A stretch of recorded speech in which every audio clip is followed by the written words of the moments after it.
नमस्कार साथियों, स्वागत है आपका आपके YouTube चैनल हिंदी ज्ञान विहार में। हिंदी ज्ञान विहार के माध्यम से net JRF, TGT, PGT, assistant professor या फिर इस लेवल के जो भी कॉम्पिटिटिव एग्जामिनेशन है, उसके सिलेबस में लगे प्रत्येक चैप्टर को एक के बाद एक लेकर आता रहूंगा। यदि आप चैनल पर नए हैं, तो चैनल को अवश्य सब्सक्राइब करें और अपने मित्रों में शेयर जरूर करें। चलिए, हिंदी की कड़ी में हम लोग उपन्यास में पहले उपन्यास देवरानी जेठानी की कहानी को आज हम लोग पढ़ेंगे, जो पंडित गौरी दत्त के द्वारा लिखित है। ठीक है, तो पूछा जाए कि देवरानी जेठानी की कहानी किनके द्वारा लिखित है, तो सबसे पहले आप जवाब देंगे पंडित गौरी दत्त के द्वारा। ठीक है, आइए देखिए, डॉक्टर गोपाल राय से हिंदी का पहला उपन्यास बताते हैं। अब आपसे पूछा जाए कि देवरानी जेठानी की कहानी को पहला उपन्यास किसने बताया, तो आप आसानी से बता सकते हैं कि डॉक्टर गोपाल राय ने, है ना। यह 1870 ईस्वी में मेरठ के एक लियो प्रेस से प्रकाशित हुआ था। पूछा जाए कि इसका प्रकाशन वर्ष क्या है, तो आप आसानी से बता सकते हैं 1870 ईस्वी में। देखिए, काफी कठिन नहीं है, बहुत आसान है, बस आपको इस पे ध्यान देते चले जाना है। पब्लिकेशन कहां से और कब हुआ, इस उपन्यास के बारे में किसने क्या कहा, तो सबसे पहले आपने कथन देखा डॉक्टर गोपाल राय के बारे में कि डॉक्टर गोपाल राय इसे पहला उपन्यास बताते हैं। उसके बाद अब पूछा जाए कि इसका प्रकाशन वर्ष क्या है, तो आप आसानी से बता देंगे कि देवरानी जेठानी की कहानी का प्रकाशन वर्ष जो है वो सन 1870 ईस्वी है। ये कहाँ प्रकाशित हुआ था, तो लियो प्रेस से प्रकाशित हुआ था, लियो प्रेस मेरठ से। समझ गए। अब देखेंगे कि पंडित गौरी दत्त का देवरानी जेठानी की कहानी उपन्यास 35 पृष्ठों में समाहित एक लघुकाय उपन्यास है। पूछा जाए कि देवरानी जेठानी की कहानी जो है यह कितने पृष्ठों में है, तो 35 पृष्ठों में है। तो 35 पृष्ठ में उपन्यास के लिए कोई बहुत बड़ा ज्यादा पृष्ठ नहीं हुआ, जिस कारण से इसको क्या कहा जाता है, लघुकाय उपन्यास। क्या कहा जाता है जी, लघुकाय उपन्यास, है ना। अब पूछा जाए कि क्या कहेंगे इसे, तो क्या कहा जाता है जी, तो लघुकाय उपन्यास कहा जाता है। ठीक है, देखेंगे कि हिंदी के प्रथम उपन्यास के मतभेद में यह उपन्यास भी गिना जाता है। जैसे आप तो जानते हैं कि बहुत सारे उपन्यास जो विवादास्पद है, मतभेद है, कभी लेखक को लेकर, कभी पहला उपन्यास को लेकर, तो कभी प्रकाशन वर्ष को लेकर के, है ना। तो हिंदी के प्रथम उपन्यास के मतभेद में यह उपन्यास भी गिना जाता है, जिसके लेखक पंडित गौरी दत्त शर्मा ने उपन्यास की भूमिका में इस उपन्यास के उद्देश्य और जरूरत को रेखांकित कर दिया है। यह उपन्यास जो है पढ़ी लिखी और अनपढ़ स्त्रियों के गुण और दोष को रेखांकित करता है। कहा जाए तो पढ़ी लिखी और अनपढ़ स्त्रियों के बीच में जो अंतर होता है, भेद होता है, उसके बारे में इस उपन्यास के माध्यम से पंडित गौरीदत्त शर्मा ने स्पष्ट किया हुआ है। बताया उन्होंने कि पढ़ी लिखी औरतों में गुण क्या होता है, अनपढ़ औरतों में दोष क्या होता है ना। तो पढ़ी लिखी और अनपढ़ स्त्रियों के गुण और दोष दोनों को क्या किया है इन्होंने, रेखांकित किया है। ठीक है, आगे आप देखेंगे इसमें कि उपन्यास का परम लक्ष्य यही बताता है कि समाज परिवार के लिए पढ़ी लिखी स्त्रियां क्यों जरूरी है। कहा जाता है ना, एक रोटी कम खाएंगे लेकिन बच्चों को जरूर पढ़ाएंगे। ये उपन्यास स्पष्ट रूप से दर्शाता है, यह दर्शाता है कि समाज परिवार के लिए पढ़ी लिखी स्त्रियां क्यों जरूरी है ना। पंडित गौरी दत्त ने अपनी इस कृति में स्पष्ट किया है कि वे इसका प्रणयन स्त्री शिक्षा के लिए कर रहे हैं, और वे यह भी लिखते हैं कि मैंने इस कहानी को नए ढंग से लिखा है और मुझको निश्चय है कि दोनों स्त्री पुरुष इसको पढ़कर अति प्रसन्न होंगे और बहुत लाभ उठाएंगे। समझ रहे हैं ना। पंडित गौरी दत्त शर्मा जब लिखते हैं तो कहते हैं कि अपनी इस कृति में स्पष्ट करते हैं कि मैंने यह कहानी को नए रंग ढंग से लिखा है। इस कहानी को हमने क्या किया, नए रंग ढंग से लिखा है। मुझको निश्चय है कि दोनों दोनों यानी कौन, स्त्री और पुरुष, इसको पढ़कर अति प्रसन्न होंगे और बहुत लाभ उठाएंगे। ठीक है, अब पूछा जाए कि इस कहानी को किस उद्देश्य से लिखा इन्होंने, कौन कौन व्यक्ति पढ़कर हर्षित होंगे, कौन कौन व्यक्ति लाभ उठा सकते हैं, तो आप आसानी से इसके बारे में चर्चा कर सकते हैं। अब पूछा जाए कि किसको मुद्दा बनाया, किसकी पृष्ठभूमि रही, तो इसमें देखिए स्पष्ट रूप से कहा गया है कि इसमें बनिया परिवार की पृष्ठभूमि द्वारा कथा प्रस्तुत की गई है। बनिया परिवार की पृष्ठभूमि द्वारा कथा को प्रस्तुत की गई है। तो आइए बनिया परिवार में मुख्य पात्र और गौण पात्र कौन कौन से हैं, इसके बारे में हम लोग चर्चा कर लेते हैं। ठीक है, तो मुख्य पात्र में पहले पुरुष के बारे में देख लेते हैं कि पुरुष पात्र कौन कौन है। तो लाला सर्वसुख है, दौलत राम है, मुलिया और कन्हैया है, छोटे लाल है, नन्हे और मोहन है। ये पुरुष पात्र में है। तो अब लाला सर्वसुख जो है वो कौन है, तो मेरठ का अग्रवाल बनिया है, जिसने अपने पुरुषार्थ से धन दौलत हाट हवेली सब कुछ खड़ी की है। दौलत राम जो है लाला सर्वसुखलाल का बड़ा बेटा है, जो पिता के व्यवसाय में सहयोग करते हैं। ठीक है, दौलत राम जो है लाला सर्वसुख लाल के बड़े बेटे हैं, है ना। और यह अपने पिता यानी कि लाला सर्वसुख लाल के व्यवसाय में अपना हाथ बटाते हैं, सहयोग करते हैं। ठीक है, अब आया कौन, मुलिया और कन्हैया। जो दौलत राम है ना, कौन दौलत राम कौन है, तो लाला सर्वसुख लाल के बड़े बेटे, उन दौलत राम के पुत्री और पुत्र है। अब पूछा जाए कि दौलत राम के पुत्री का नाम क्या है, तो कहिएगा मुलिया। दौलत राम के पुत्री का नाम क्या है, तो मुलिया। और दौलत राम के पुत्र का नाम क्या है, तो कन्हैया। कौन कौन है जी, मुलिया है और कन्हैया है। स्पष्ट हो गया। एक बार फिर से देख लेते हैं। लाला सर्वसुख लाल परिवार के मुखिया हैं, जो अग्रवाल बनिया है, और अपने पुरुषार्थ से धन दौलत हाट हवेली ये सब कुछ खड़ी की है ना। लाला सर्वसुख लाल का बड़ा बेटा जो है दौलत राम है, और यह दौलत राम जो है लाला सर्वसुख के व्यवसाय में सहयोग करते हैं। ठीक है, अब दौलत राम के दो संतान, पहला मुलिया और दूसरा कन्हैया। तो अब पूछा जाए कि दौलत राम के पुत्री का नाम क्या है, तो आप कहेंगे कि मुलिया। दौलत राम के पुत्री का नाम क्या है, मुलिया। और दौलत राम के पुत्र का नाम क्या है, तो कन्हैया।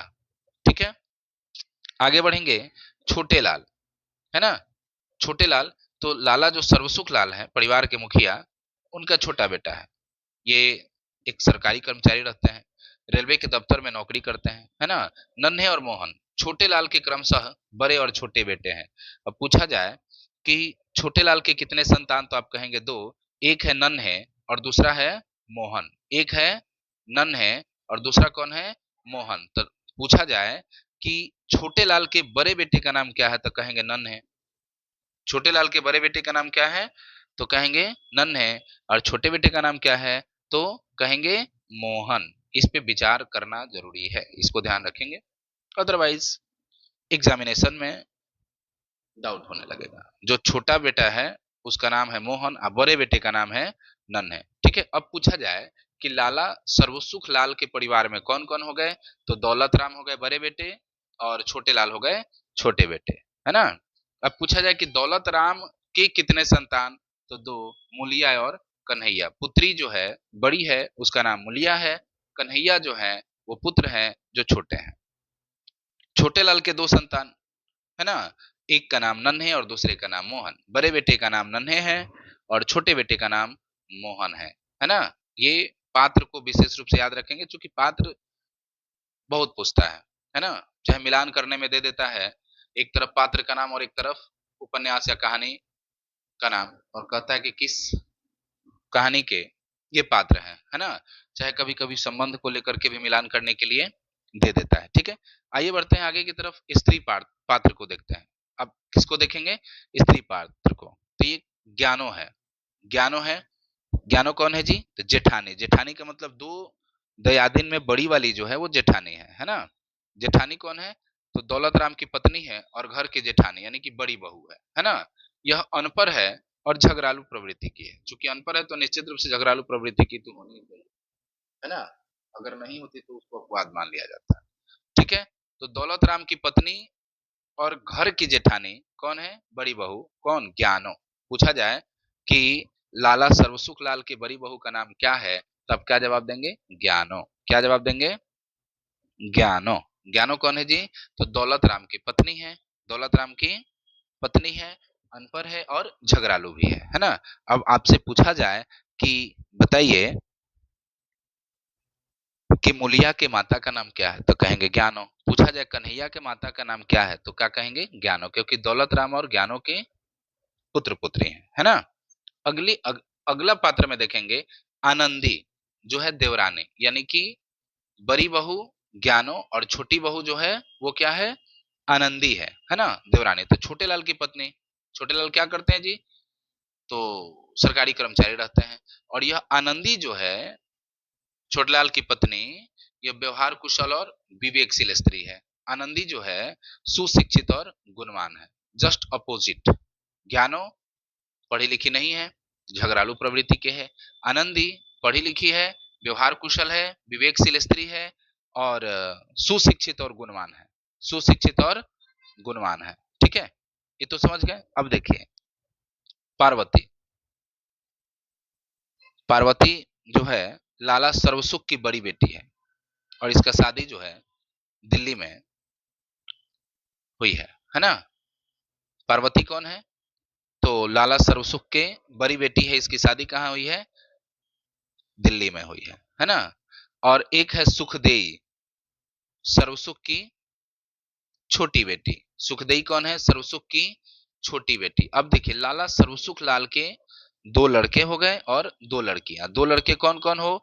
दौलत राम और छोटे लाल। दौलत राम और छोटे लाल। पार्वती और सुखदेई दो बेटियां हैं। ठीक है। ज्ञानो और आनंदी क्या है? लाला सर्वसुख लाल के बहू है। ज्ञानो बड़ी बहू है जो अनपढ़ और झगड़ालू प्रवृत्ति की है। और आनंदी जो है वो छोटी बहू है ना, जो सुशिक्षित और गुणवान है। ठीक है, इतना तो क्लियर कर चुके हैं आप लोग। अब आइए देखिए इसके अतिरिक्त इसमें कुछ गौण पात्र भी है ना। तो गौण पात्र में कौन कौन है?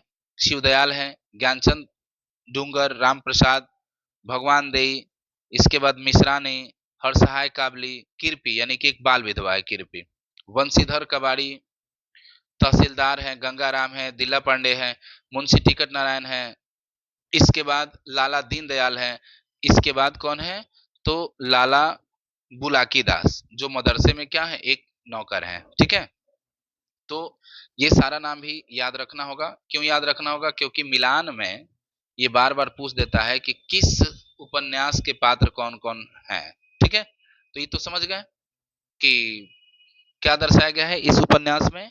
तो पढ़े लिखे और अनपढ़ जो बहुएं होती हैं, माने शिक्षित और अशिक्षित के बीच अंतर क्या होता है, इसके बारे में प्रदर्शित किया गया है। आइए देखते हैं इसके कथासार को। ठीक है, इसमें देखिए, इसमें कोई दो राय नहीं है कि इस उपन्यास के केंद्रों में नारी को आधार बना करके पढ़े लिखे और अनपढ़ के बीच में अंतर स्पष्ट किया गया है। लाला सर्वसुख लाल के बड़े बेटे दौलत राम की पत्नी यानी कि जो सर्वसुख लाल की बहू है उसका नाम है ज्ञानो, और छोटे बेटे छोटे लाल की पत्नी कौन है? आनंदी। ये बहुत ज्यादा इंपॉर्टेंट है, कई बार पूछा भी गया है। ज्ञानो अर्थात जेठानी जो अनपढ़ रहती है, वह तनिक भी व्यवहार कुशल नहीं है। अनपढ़ रहती है और तनिक भी व्यवहार कुशल नहीं है। सास ससुर देवरानी यानी कि छोटी बहू जो है सबसे उसकी खटपट लगी रहती है। और छोटी बहू अर्थात देवरानी ये काफी पढ़ी लिखी है, समझदार है ना, गुणवान है। और उसकी व्यवहार कुशलता से लाला सर्वसुख और उनकी पत्नी, पूरा परिवार काफी अधिक संतुष्ट रहता है। अब यहाँ पे देखेंगे कि जो अनपढ़ है, पढ़ी लिखी नहीं है, उसके व्यवहार से कोई संतुष्ट नहीं है। और छोटी बहू यानी कि जो देवरानी है, यानी कि आनंदी जो है, उससे सारे लोग आनंदित रहते हैं, उसके व्यवहार से सारे लोग संतुष्ट रहते हैं। देखिएगा पढ़ी लिखी कौन है और अनपढ़ कौन है, इसके बारे में तो आप स्पष्ट रूप से अंतर पा ही जाएंगे। आनंदी से आनंदित रहते हैं लोग, ये ध्यान रखिएगा, आनंदी से आनंदित रहते हैं लोग क्योंकि उसका व्यवहार बढ़िया है, पढ़ी लिखी है और देवरानी है ना। और बड़ी वाली जो है, उस बड़ी जो ज्ञानो है, यानी बड़ी वाली का मतलब ज्ञानो है, वो जेठानी है, वो अनपढ़ है, झगड़ालू किस्म की है, व्यवहार कुशल नहीं है, इसलिए उससे सारे लोग संतुष्ट नहीं होते हैं। अब यहाँ पे देवरानी जेठानी उपन्यास अनेक सामाजिक कुरीतियों, बाह्यडंबरों, धार्मिक अंधविश्वास इत्यादि पर करारी चोट करता है।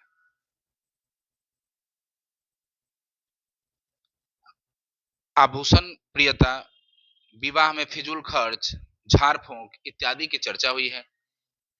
अलगौजे की समस्या भी इस उपन्यास में चित्रित हुई है और परिवार में वृद्ध की स्थिति क्या हो जाती है, उपन्यास इस पर भी हल्की सी रोशनी डालता है। ठीक है, आप ध्यान देंगे कि आभूषण प्रियता, आभूषण से प्रेम करने वाली, विवाह में फिजूल खर्च करने वाली, झाड़ फूंक इत्यादि की चर्चा इसमें हुई है और अलगौजे की समस्या भी इस उपन्यास में चित्रित हुई है।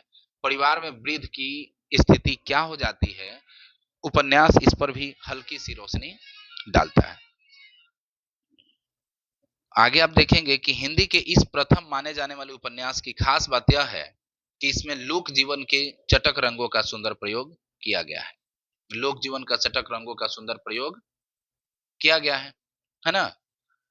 अब इसका अंत जो है कैसे होता है, पूछा जाए कि उपन्यास का अंत कैसे होता है, तो आप स्पष्ट बताएंगे कि उपन्यास का जो अंत है वह क्या चीज से होता है, बंटवारे से होता है। समझ रहे हैं ना।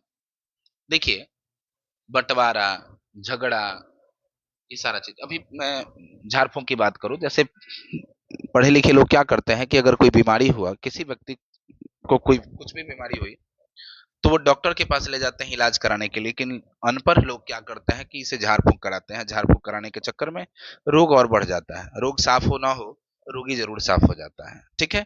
दूसरी बात, कलह उत्पन्न होना, ये क्या होता है, अभाव में होता है। अब ये अभाव जो है, पैसे की हो, ज्ञान शिक्षा की हो, या जो भी कुछ है, बिना अभाव का ये समस्या उत्पन्न नहीं होता है। तो इसमें ये सारे चीजों की चर्चा स्पष्ट रूप से की गई है और बंटवारे से इसका अंत किया गया है। जहां बड़े बेटे दौलत राम के हिस्से में दुकान, जबकि छोटे बेटे छोटे लाल के हिस्से में क्या आता है, मकान आता है। ठीक है, दोनों भाइयों के बीच बंटवारे, यानी कि दौलत राम और छोटे लाल, छोटे लाल के बीच बंटवारा हुआ। तो दौलत के हिस्से में क्या आई, दुकान, और छोटे बेटे छोटे लाल के हिस्से में क्या आई, मकान। तो ये भी ऑब्जेक्टिव में बार बार पूछता है कि बंटवारे में किसको क्या मिला। तो आप स्पष्ट रूप से बता देंगे कि दौलत राम को दुकान मिली, दौलत राम को दुकान मिली और छोटे लाल को मकान। ठीक है, दौलत राम को दुकान और छोटे लाल को मकान। ठीक है, दौलत राम मकान में भी आधा हिस्सा ले लेता है। कौन, दौलत राम, यानी कि बड़ा वाला लड़का जो है, बड़ा वाला जो लड़का है वो मकान में भी आधा हिस्सा ले लेता है। और मकान से जाते वक्त बड़ी बहू खिड़कियों के दरवाजे और चौखट भी ले जाती है। देखिए यहाँ पे बंटवारा जब हुआ, तो बंटवारा में क्या दर्शाया गया कि दौलत राम को दुकान मिल गया और छोटे लाल को मकान मिल गया। अब छोटे लाल को जो मकान मिला, उस मकान में कौन आ गया फिर, दौलत राम, है ना। और दौलत राम मकान में आया और आ करके उसका आधा हिस्सा भी ले लिया। ठीक है, आधा हिस्सा लिया तो लिया, जब यहाँ से जाने लगा यह, तो जाने के क्रम में जो उसकी बड़ी बहू है यानी कि ज्ञानो, वह क्या करती है, उसकी खिड़की और दरवाजा चौखट सब कुछ क्या उखाड़ ले जाती है। ठीक है, इस चीज को अंत में दर्शाया गया है। अब इस उपन्यास में विशेष क्या है, इस पे हम लोग चर्चा कर लेते हैं। तो यह जो उपन्यास है, समस्याओं के साथ समाधान भी प्रस्तुत करता है। समस्या तो समझ सकते हैं, उस समस्याओं से बचने के लिए हमें क्या करना चाहिए, उसके समाधान को ये बताता है। जैसे कि झाड़ फूंक की जगह पे डॉक्टर को दिखाना, वृद्ध समस्या के बीच देवरानी द्वारा सेना का आदर्श प्रस्तुत करना। जैसे मान लीजिए कि वृद्ध समस्या अब किसी को होना, तो उसमें देवरानी द्वारा यानी कि आनंदी के द्वारा सेना का आदर्श प्रस्तुत करना। इसके बाद आनंदी के पिता द्वारा कहलवाया गया है कि ज्ञानवान लड़कियां घबराती नहीं है, सब काम किए जाती है ना। आनंदी जो है, इसके ये तो खुद पढ़ी लिखी है, गुणवान है, और इसके पिताजी आकर ये भी बात बता जाते हैं कि ज्ञानवान लड़कियां घबराती नहीं है, सब काम किए जाती है ना। जो ज्ञानवान होती हैं वो कभी घबराती नहीं है, सब काम किए जाती है। इसके बाद इसमें प्रदर्शित किया गया है पुनर्विवाह का समर्थन किया गया है और लोक मुहावरे का यथा यथास्थान उचित प्रयोग भी इसमें किया गया है। ठीक है, तो ये तो समझ गए आप कथा में क्या दर्शाया गया है, इसकी विशेषता क्या है, और इसके कुछ उदाहरण भी है। कुछ उदाहरण यानी कि दिया हुआ कि शीतला माँ के नाराज हो जाने के भय से लोग बच्चे को चेचक का टीका तक नहीं लगवाते थे। जैसे जब तक शिक्षा के भाव रही, लोग क्या करते थे, चेचक का टीका वगैरह नहीं लगवाते थे। काहे भाई? काहे कि शीतला माँ नाराज हो जाएंगे, है ना। और मेरठ में सर्वसुख नामक एक अग्रवाल बनिया था, समझ गए। तो इस तरह से उपन्यास आप एक बार पूरे लाइन को जरूर पढ़िए। और यदि आप एमए में पढ़ रहे हैं, हिंदी आपका सब्जेक्ट है, तो आपके भी सिलेबस में यह दिया गया है। और उसमें यदि इसके मुख्य पात्र या फिर उसके कथा सार या फिर इसकी विशेषता पूछे तो आप आसानी से इस वीडियोस के माध्यम से लिख सकते हैं, कहीं कठिनाई नहीं होगी। और जैसे जैसे इसमें चर्चा किया गया मुख्य बिंदुओं पर, उस मुख्य मुख्य बिंदुओं को ध्यान में रखते हुए, जैसे किसके हिस्से में मकान आया, किसके हिस्से में दुकान आया, है ना, कौन पढ़ी लिखी और शिक्षित है, कौन अनपढ़, ठीक है, इन सारे चीजों की चर्चा आप स्पष्ट रूप से कर सकते हैं। साथ ही साथ आप क्या देखेंगे इसमें, साथ ही साथ आप इसमें देखेंगे कि पात्र कौन कौन से हैं, है ना। पात्र में पहले एक जगह पुरुष पात्र को लिख लीजिए, एक जगह स्त्री पात्र को लिख लीजिए, इसके बाद एक जगह गौण पात्र को लिख लीजिए। इतना अगर आप कंप्लीट कर लेते हैं तो निश्चित रूप से इस चैप्टर से आने वाले हर प्रश्नों का उत्तर आप आसानी से दे सकेंगे। चलिए, वीडियो में अंत तक बने रहने के लिए आपको धन्यवाद। आपका दिन मंगलमय।